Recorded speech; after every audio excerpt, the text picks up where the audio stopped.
त्रिकोणमिति। त्रिकोणमिति, आइए इसको हम लोग देखते हैं त्रिकोणमिति को, इसको अलग अलग करके देखा जाए कि त्रिकोणमिति का मतलब क्या होता है, क्योंकि हम पहला चैप्टर स्टार्ट कर रहे हैं जिसका नाम क्या है, त्रिकोणमिति है। तो त्रिकोणमिति को इसको तोड़ा जाए, तो त्रि को अलग कर दिया जाए, कोण को अलग कर दिया जाए और मिति को अलग किया जाए। त्रि मतलब होता है तीन, और कोण का कोण जो है वो कोण ही है, अब मिति जो है वो मापन है। तो इसका डिफिनेशन अर्थात इसका परिभाषा क्या हो गया, तीन कोणों की माप को, तीन कोणों की माप को त्रिकोणमिति कहा जाता है। तीन कोण की बात किया जा रहा है, तो तीन कोण क्या है, एक कोण ये हो गया, एक कोण ये हो गया, एक कोण ये हो गया। कह रहा है कि तीन कोणों की माप को त्रिकोणमिति कहा जाता है। और त्रिकोणमिति की खोज जो है वो हिप्पोक्रेट्स नामक वैज्ञानिक ने किया था। त्रिकोणमिति की खोज हिप्पोक्रेट्स नामक वैज्ञानिक ने किया था। अब देखो इन्होंने त्रिकोणमिति की खोज किया, और त्रिकोणमिति का जो खोज किया तो उसमें 6 त्रिकोणमिति अनुपात का सर्च किया। कौन कौन है जरा और देखा जाए कि त्रिकोणमिति का सर्च किसने, ये तो सर्च के बारे में हो गया, आप खोज के बारे में हो गया, और कौन कौन त्रिकोणमिति अनुपात है जरा देखा जाए तो क्या है, sine theta, cos theta, tan theta, cot theta, sec theta, cosec theta. देखो इन्होंने 6 त्रिकोणमिति अनुपात का खोज किया। कौन कौन, sine theta, cos theta, tan theta, cot theta, sec theta, cosec theta. ये जो है थीटा थीटा थीटा, ये क्या है, एक कोण है। ये जो कोण है ये इसके दर पे कुछ भी आ सकता है, अल्फाबेट भी आ सकता है, अल्फाबेट मतलब ABCD कुछ भी आ सकता है, alpha beta gamma delta rho omega omega phi, इसके दर पे कुछ भी आ सकता है। तो इससे घबराने की कोई बात नहीं है। मात्र क्या है, sine cos tan cot sec cosec, इसके दर पे कुछ भी आ सकता है। Sine alpha, cos alpha, tan alpha, cot alpha, तो कुछ भी आ सकता है। ये क्या है, एक कोण है। तो इन्होंने ये जो हिप्पोक्रेट्स थे, इन्होंने मात्र 6 त्रिकोणमिति अनुपात का खोज किया। कौन कौन, ये है आपके सामने। तो एक बात ये कि अगर हम इसी 6 त्रिकोणमिति अनुपात को अगर हम इसको सही से अगर पढ़ ले, क्योंकि हम कोई भी क्वेश्चन सॉल्व करेंगे क्लास 9, 10, 11, 12 और कम्पिटिटिव एग्जाम में, किसी भी कम्पिटिटिव एग्जाम में कोई भी पेपर देंगे, एक बात ये बताइए, इसके दर पे ये 6 त्रिकोणमिति अनुपात है, इसके दर पे क्या कोई 7 और आने वाला है? नहीं, इसके बाद कोई 7वां त्रिकोणमिति अनुपात नहीं आने वाला है। जब 7वां त्रिकोणमिति अनुपात नहीं आने वाला है, इसका मतलब इसी के बारे में खूब अच्छी तरीके से जानकारी ले लें। तो आइए हम इसको कैसे फार्मूला बनाते हैं, क्योंकि त्रिकोणमिति में हर कदम पे, हर पॉइंट पे फार्मूला का ही काम पड़ता है। तो आइए हम एकदम सिंपल तरीके से फार्मूला को देखा जाए कि फार्मूला कैसे बनेगा और कैसे याद होगा। तो एक था जगपुर, एक था मधुपुर।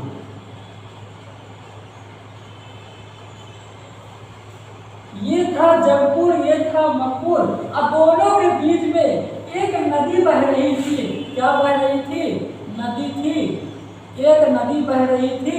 तो देखिए ये क्या है, एक नदी है, कोई भी मान लो गंगा नदी है।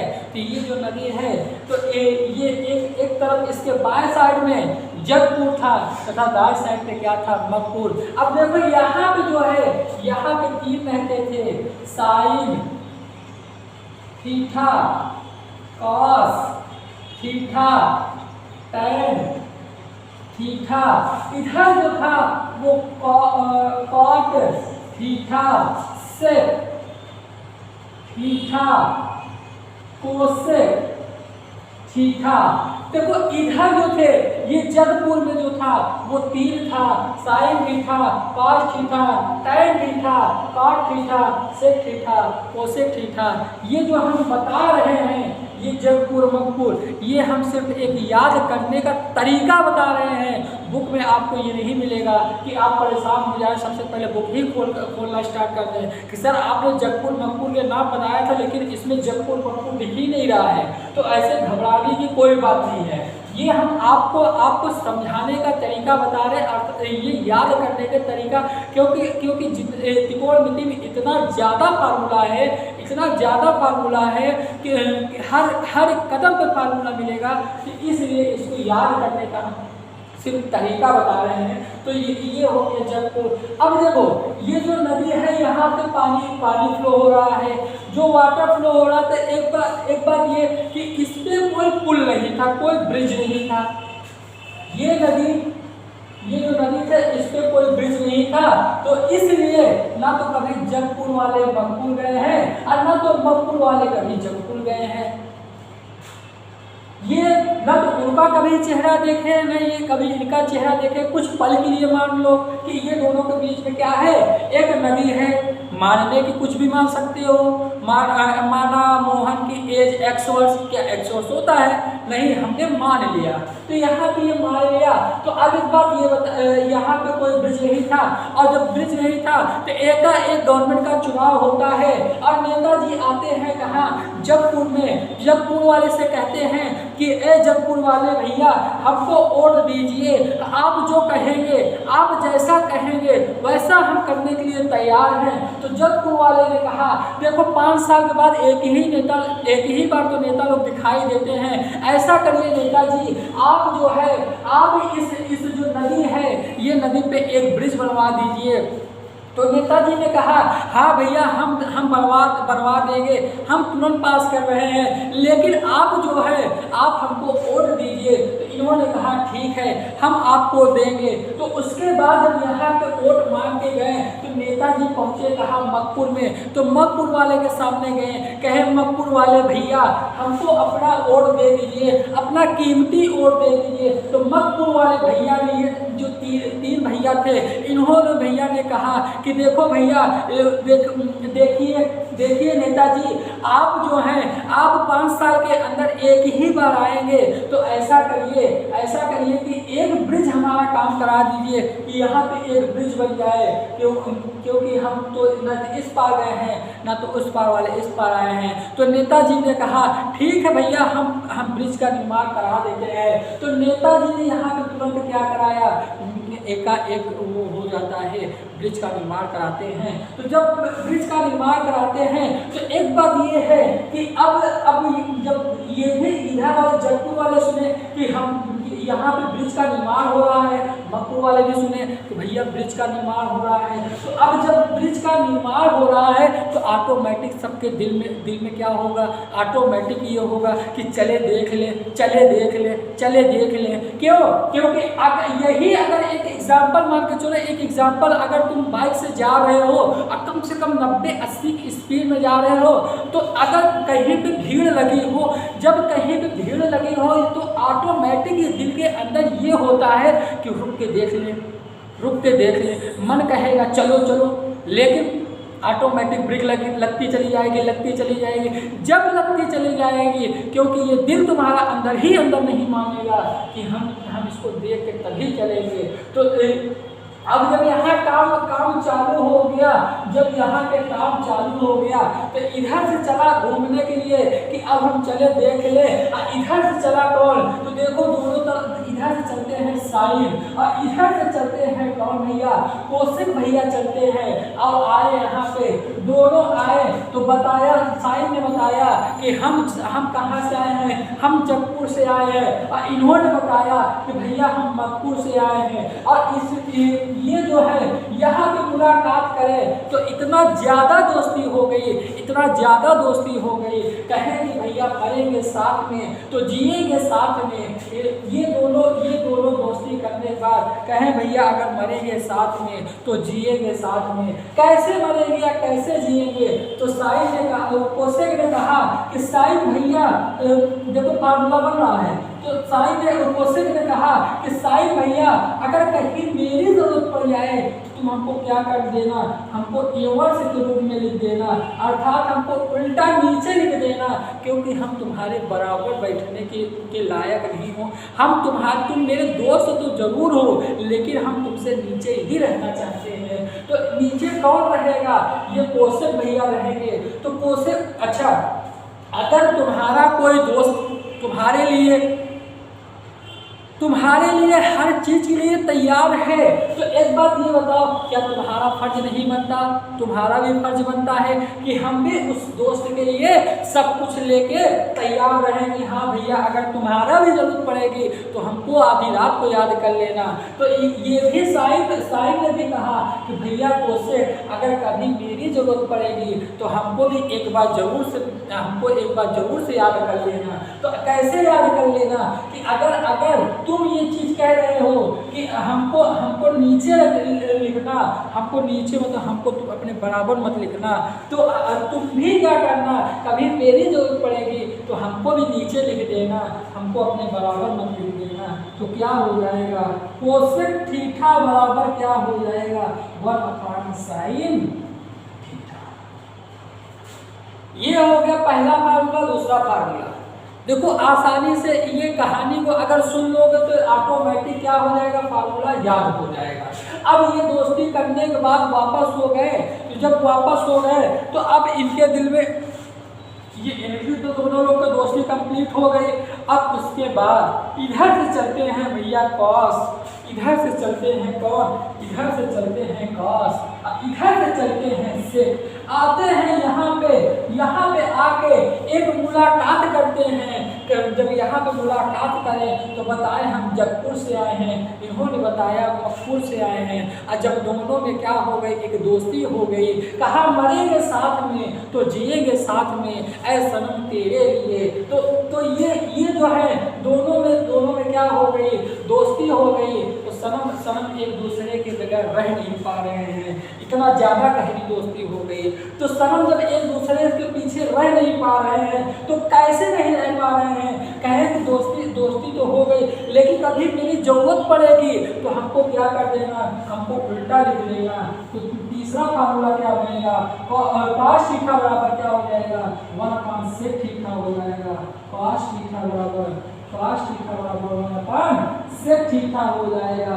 और जब इन्होंने इनका काम किया तो एक बात ये बताओ, कभी इनका जरूरत पड़ गया या सेक का जरूरत पड़ गया? जब सेक का जरूरत पड़ जाएगा तो कॉस भी तैयार रहेगा। हाँ भैया तुम हमको आधी रात को बुला सकती हो, तो जब आधी रात को बुला सकते हो तो सेक थीटा बराबर क्या हो जाएगा, 1/cos थीटा हो जाएगा। तो ये चौथा फार्मूला हो गया, ये 4 फार्मूला हो गया। अब इसके बाद ये भी दोस्ती करके वापस हो गए। अब जब ये दोस्ती करके वापस हो गए तो अब ये भी दिल में मन में कि अगर तय बड़ा कि हम बड़ा कि क्योंकि तुम भी क्या वहाँ घूम के आ गए तो अब हम भी जाएंगे घूमने के लिए। तो इधर से चला कौन टाइम, इधर से चला पार आया यहाँ पे। जब यहाँ पे आया तो एक क्या बताता है कि भैया हम जगपुर से आए हैं। उन्होंने कहा कि भैया हम मधुपुर से आए हैं। तो दोनों ने कहा चलो ऐसा कुछ सिस्टम किया जाए, हम आपका रिश्तेदारी में बदल दिया जाए, क्योंकि रिश्तेदारी में बदल दिया जाए तो हम तुम्हारे साथ में जिएंगे मरेंगे कसम खा लेंगे। तो आइए कैसे रिश्तेदारी बदल जाता है। जब रिश्तेदारी जो कैसे बदलता है तो जरा देखा जाए तो क्या हो जाएगा, tan थीटा बराबर क्या हो जाएगा, 1/cot थीटा हो जाएगा। अर्थात cot थीटा बराबर क्या हो जाएगा, 1/tan थीटा हो जाएगा। तो ये 6 फार्मूला याद कर लेना आसानी से। ये रिलेशन जो है इसको अगर याद कर लोगे, एक बार सुन लोगे, ये मेरा प्रॉमिस करते हैं, वादा करते हैं कि अगर जगपुर मकपुर की कहानी सुन लोगे तो ऑटोमेटिक याद हो जाएगा। देखो कभी गणित याद नहीं किया जाता, गणित को हमेशा समझा जाता है। इसलिए नया तरीका खोज करके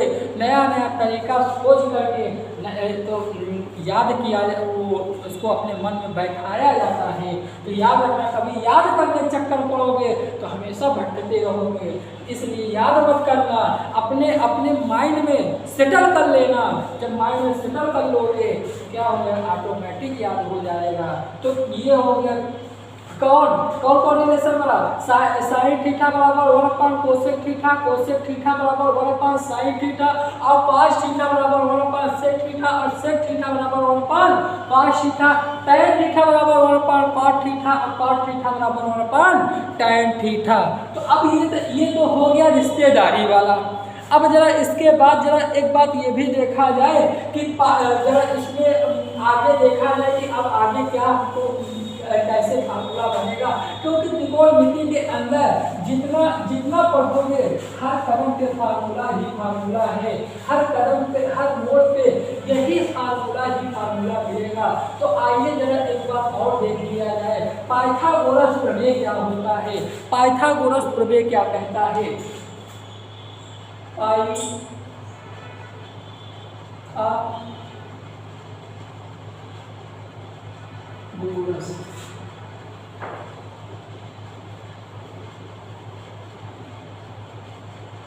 पाइथागोरस प्रमेय क्या कहता है। पाइथागोरस प्रमेय कहता है किसी समकोण त्रिभुज, तो किसी समकोण त्रिभुज क्या होगा, समकोण त्रिभुज जो होता है जिसका एक कोण कितना होता है, 90 अंश होता है। समकोण त्रिभुज जो होता है जिसका एक कोण क्या हो, 90 अंश होता है, उसे ही समकोण त्रिभुज कहा जाता है। समकोण त्रिभुज जो है जिसका एक कोण 90 अंश होता है उसे ही समकोण त्रिभुज कहा जाता है। और एक बात ये, जो त्रिभुज की बात किया जा रहा है तो जरा एक बताइए कि त्रिभुज की बात किया जा रहा है तो हम एक चीज ये जानते हैं कि त्रिभुज का तीनों अंतःकोणों का योगफल कितना होता है, 180 अंश होता है। त्रिभुज का तीनों अंतःकोणों का योगफल, अंतः मतलब अंदर की बातें कर रहा है, बाहरता करेगा तो बाहर की बातें करेगा। अंतःकोणों का योगफल कितना होता है, 180 अंश होता है। तो अब सब ये त्रिभुज का जो प्रत्येक कोण होता है वो 60 डिग्री का होता है। अब एक बात यहाँ पे ये चीज नहीं कहा जा रहा है कि कोई भी त्रिभुज के बारे में, इसमें सिर्फ त्रिभुज के बारे में कह रहा है कि त्रिभुज का तीनों अंतःकोणों का योगफल 180 अंश होता है। जब त्रिभुज का तीनों अंतःकोणों का योगफल 180 अंश होगा तो एक बात ये बताइए, ये 90 अंश हो गया तो यहाँ पे कितना होगा, या तो अगर 60 हो जाएगा, यहाँ पे कितना होगा, यहाँ पे 30 होगा। क्योंकि जब 90 हो गया तो बचा कितना, 90। तो 90 का क्या करो, चाहे 45 कर दो, चाहे 60 कर दो। तो इसे घबराने की बात नहीं है। अगर समकोण त्रिभुज है तो उसका एक कोण क्या होना चाहिए, वो 90 अंश होना चाहिए। अब देखो पाइथागोरस प्रमेय को पढ़ना है तो 90 अंश के सामने की जो भुजा होगा उसको कहा जाता है कर्ण। कर्ण का पहला अक्षर जो है उसे जो है कैसे दिखाया जाता है। कर्ण का पहला अक्षर जो है वो क्या होता है, कर्ण होता है। तो कर्ण का पहला अक्षर जो है वो के है।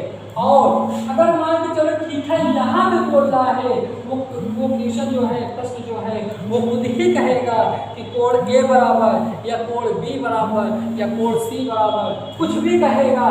तो कोण अगर यहाँ पे कहेगा मानने के लिए, अगर थीटा यहाँ पे मानने के लिए कहेगा, इसके सामने की जो लाइन होगी वो क्या हो जाएगी, वो लंब हो जाएगी। वो क्या हो जाएगी, लंब। तो लंब का पहला अक्षर क्या है, वो एल है। और जो बचा ये वाली लाइन वो क्या हो जाएगी, वो आधार हो जाएगी। वो क्या हो जाएगी, ये आधार हो जाएगी। आधार का पहला अक्षर क्या होगा, ए होगा। देखो 90 अंश के सामने की लाइन को कर्ण कहा जाता है, थीटा के जस्ट सामने की लाइन को लंब कहा जाता है, और जो बची लाइन को क्या हो जाता है, वो आधार हो जाता है। अगर यही थीटा अगर यहाँ कहता, अगर वो थीटा जो है अगर यहाँ बोल देता मानने के लिए, इसके सामने की लाइन जो होगी वो लंब होगा, जो बचता वो क्या हो जाता, आधार हो जाता। तो आइए जरा देखा जाए पाइथागोरस प्रमेय क्या कहता है। पाइथागोरस प्रमेय सबको त्रिभुज पर लागू होता है। तो एक बात ये याद रखना कि पाइथागोरस प्रमेय जो है वो समकोण त्रिभुज पे ही लागू होता है। समकोण त्रिभुज के बारे में ये है के बराबर एल स्क्वायर प्लस आधार स्क्वायर। तो क्या कहता है पाइथागोरस प्रमेय, किसी समकोण त्रिभुज के कर्ण पर बना वर्ग, देखो किसी समकोण त्रिभुज, किसी समकोण त्रिभुज के कर्ण पर बना वर्ग, किसी समकोण त्रिभुज के कर्ण पर बना वर्ग, शेष दो छोटी छोटी भुजा। देखो एक बात ये भी याद रखना कि समकोण त्रिभुज के सबसे बड़ी भुजा जो होती है वो क्या होती है, वो कर्ण होता है। तो ये चीज याद रखना कि ये सबसे बड़ी भुजा होगा। तो पाइथागोरस और ये दोनों छोटी होगी। तो पाइथागोरस प्रमेय क्या कहता है, किसी समकोण त्रिभुज के कर्ण पर बना वर्ग, शेष दो छोटी छोटी भुजा, शेष दो छोटी छोटी भुजा के वर्गों के योग के बराबर होता है। पाइथागोरस प्रमेय क्या कहता है, किसी समकोण त्रिभुज के कर्ण पर बना वर्ग शेष दो छोटी छोटी भुजा के वर्गों के योग के बराबर होता है, उसे पाइथागोरस प्रमेय कहा जाता है। पाइथागोरस प्रमेय जो है वो हमेशा याद रखना वो समकोण त्रिभुज पर ही लागू होता है। तो अब एक बात ये बताइए, अगर ये इधर इस साइड जो है स्क्वायर है, अगर हमको स्क्वायर हटाना है तो क्या लग जाता है, सिर्फ अगर आपको के का वैल्यू चाहिए तो के बराबर क्या हो जाएगा, अगर इधर हमको स्क्वायर हटाना है उधर क्या लग जाएगा, रूट लग जाएगा, अर्थात एल स्क्वायर बराबर क्या हो जाएगा, एल स्क्वायर प्लस ए स्क्वायर। तो ये तुम्हारा फार्मूला ये हो गया पहला फार्मूला, इसी से पूरा खेल खेला जाएगा। तो क्या है, के स्क्वायर बराबर एल स्क्वायर प्लस आधार स्क्वायर। अगर हमको के का वैल्यू चाहिए इधर से स्क्वायर हटेगा, उधर क्या लग जाएगा, रूट लग जाएगा। अगर एक बात ये बताइए, हमको सिर्फ यहाँ पे के है ना, अगर हमको एल का वैल्यू चाहिए, मान के चलो के का भी वैल्यू दिया रहे, आधार का भी वैल्यू दिया रहे, सिर्फ एल का वैल्यू निकालना पड़ेगा। तो हम क्या करेंगे, एल को इस साइड लेके आएंगे। जब एल को हम इस साइड लेके आएंगे तो याद रखना प्लस रहेगा तो माइनस हो जाएगा, माइनस रहेगा तो प्लस हो जाएगा। तो देखो अगर बराबर का चिन्ह है तो बराबर का इस पक्ष अगर प्लस में है, इधर इसको left LHS left hand side और इसे RHS right hand side, left hand side, right hand side, बाया पक्ष दाया पक्ष। अगर इधर प्लस में है और अगर हमको उस साइड लेके जाना है तो माइनस में हो जाएगा। अगर इधर माइनस में है, अगर आपको उधर लेके जाना है तो क्या हो जाएगा, प्लस में हो जाएगा। अगर इधर बुरा में है उधर लेके जाना है तो किसमें हो जाएगा, भाग में हो जाएगा। अगर इधर भाग में है उधर जाएगा तो बुरा में हो जाएगा। ऐसे जस्ट अपोजिट उधर भी है, अगर उधर माइनस में है, माइनस के बराबर इस साइड लेके आना है तो किसमें हो जाएगा, प्लस में हो जाएगा। और अगर उधर प्लस में है इस साइड लेके आना है तो किसमें हो जाएगा, माइनस हो जाएगा। उधर भाग में है इस साइड लेके आना है तो क्या हो जाएगा, माइनस हो जाएगा। और अगर इधर भाग में है उधर जो आएगा तो क्या हो जाएगा, वो बुरा हो जाएगा। ये उधर बुरा में है, इधर साइड में क्या हो जाएगा, भाग में हो जाएगा। तो ये हो गया, ये तो हो गया बराबर के इस साइड उस साइड हमको ले जाने के लिए। तो एक बात ये बताओ, हमने बताया कि हम सिर्फ एल को रोकना चाहते हैं, तो एल को जब रोकोगे तो एल स्क्वायर बराबर क्या हो जाएगा, तो ये आधार को हम इस साइड लेके आएंगे, जब इसको इस साइड में लेके आएंगे तो के स्क्वायर, अब ये जो है इस साइड आएगा तो कहाँ में हो जाएगा, माइनस में हो जाएगा, तो माइनस ए स्क्वायर अर्थात एल बराबर हो जाएगा रूट में, क्योंकि इधर सबको रूट हटाना है तो स्क्वायर हटाना है, जब स्क्वायर हटाएंगे तो क्या हो जाएगा के स्क्वायर माइनस ए स्क्वायर, के स्क्वायर माइनस ए स्क्वायर हो जाएगा। ये हमारा जो है ये दूसरा फार्मूला हो जाएगा, ये मेरा दूसरा फार्मूला हो जाएगा पाइथागोरस प्रमेय। अब आ जाइए, अगर इसी के तरफ पे एल का वो कॉलम है, एल का भी वैल्यू दिया है, अब के का भी वैल्यू दिया है, आधार का वैल्यू पूछे तो हम कैसे करेंगे, आधार का वैल्यू जो पूछेगा तो हम क्या करेंगे, इसको इस साइड लेके आएंगे, अब इसको जो है ये एल को इस साइड लेके आएंगे, ये होता इधर प्लस में इधर आएगा तो माइनस में हो जाएगा, अर्थात ए स्क्वायर बराबर क्या हो जाएगा, के स्क्वायर तो पहले था ही, देखो के स्क्वायर पहले है ये, और हमको क्या करेंगे एल को इस साइड लेके आएंगे, जब इस साइड लेके आएंगे तो किसमें हो जाएगा माइनस एल स्क्वायर हो जाएगा, और हमको सिर्फ ए का वैल्यू चाहिए, तो एक साइड से हमको रूट हटाना है, स्क्वायर हटाना है, तो दूसरे साइड में क्या लग जाएगा रूट लग जाएगा, अर्थात स्क्वायर वो लग जाएगा, करनी लग जाएगा, तो करनी में क्या हो जाएगा के स्क्वायर माइनस एल स्क्वायर। तो ये याद रहेगा, अगर ये फार्मूला याद है तो ये पाइथागोरस प्रमेय का जितना भी क्वेश्चन आएगा, जितना भी प्रश्न आएगा हम आसानी से कर सकते हैं। तो ये तो हो गया पाइथागोरस प्रमेय। पाइथागोरस प्रमेय क्या कहता है, जरा एक बार फिर से रिपीट कर दिया जाए। पाइथागोरस किसी समकोण त्रिभुज के कर्ण पर बना वर्ग शेष दो छोटी छोटी भुजा के वर्गों के योग के बराबर होता है, उसे पाइथागोरस प्रमेय कहा जाता है। तो अब आ जाइए, अब जरा एक बार और देखा जाए घातांक सिद्धांत क्या होता है, जरा घातांक सिद्धांत के बारे में, क्योंकि बच्चे जरा जोड़ घटाने गुणा भाग में गलत कर जाते हैं, तो जरा देखा जाए घातांक सिद्धांत क्या है। तो घातांक सिद्धांत क्या है, तो सबसे पहले आइए घातांक सिद्धांत के बारे में जानें।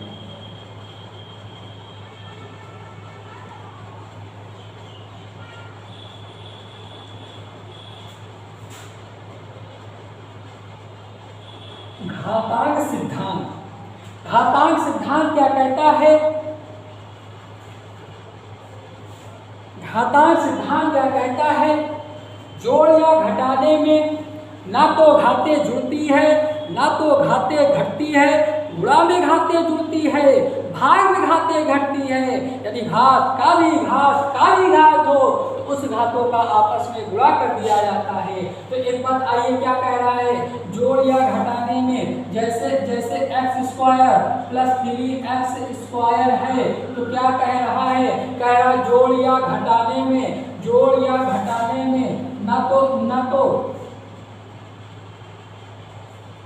ना तो क्या कह रहा है कि जोड़ या घटाने में ना तो घाते जुड़ती है ना तो घाते घटती है, अर्थात ना तो घात जुड़ती है।